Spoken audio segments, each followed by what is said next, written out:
வத்தல். இது என்ன பார்த்தீங்களா?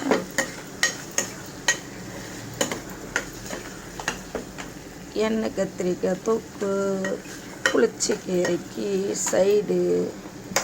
இங்கே பாருங்க, இப்படி தான் புளிச்சக்கீரை. நம்ம ஊர் கள்ளக்குறிச்சி கிருஷ்ணவேணி வீட்டின் புளிச்சக்கீரையை பாருங்க. இப்படி செஞ்சு கொடுங்க. பிள்ளைங்களாக இருக்கட்டும், கணவராக இருக்கட்டும், மாமனார் மாமியார் யார் இருந்தாலும் சூப்பராக செய்வாங்க, சாப்பிடுவாங்க. பாருங்கள், எண்ணெய் பத்தலைன்னா இன்னும் கொஞ்சம் எண்ணெய் ஊற்றிக்கிங்க.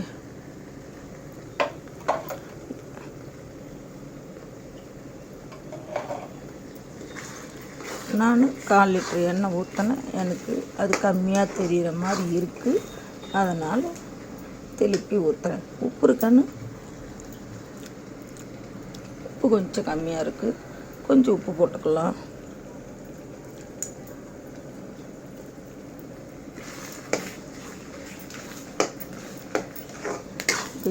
செஞ்சு வச்சு 1 மாதம் வரைக்கும் ஒரு பாட்டிலில் போட்டு அது மேலே எண்ணெயை கொஞ்சம் ஊற்றி வச்சுக்கிட்டு எங்கேயாவது வெளியில் போயிட்டு வந்தால் குழம்பு இல்லை அப்படின்னு குறையே சொல்லாமல் அழகாக நாம்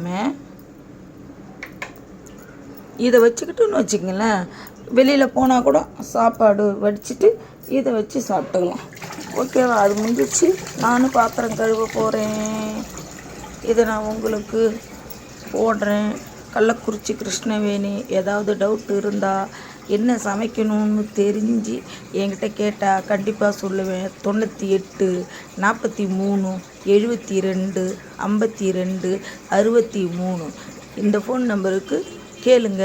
என்ன செய்யணுமோ அதை நான் உங்களுக்கு கற்றுத்தரேன். ஓகேவா? டெய்லி ஒன்று போடுவேன்.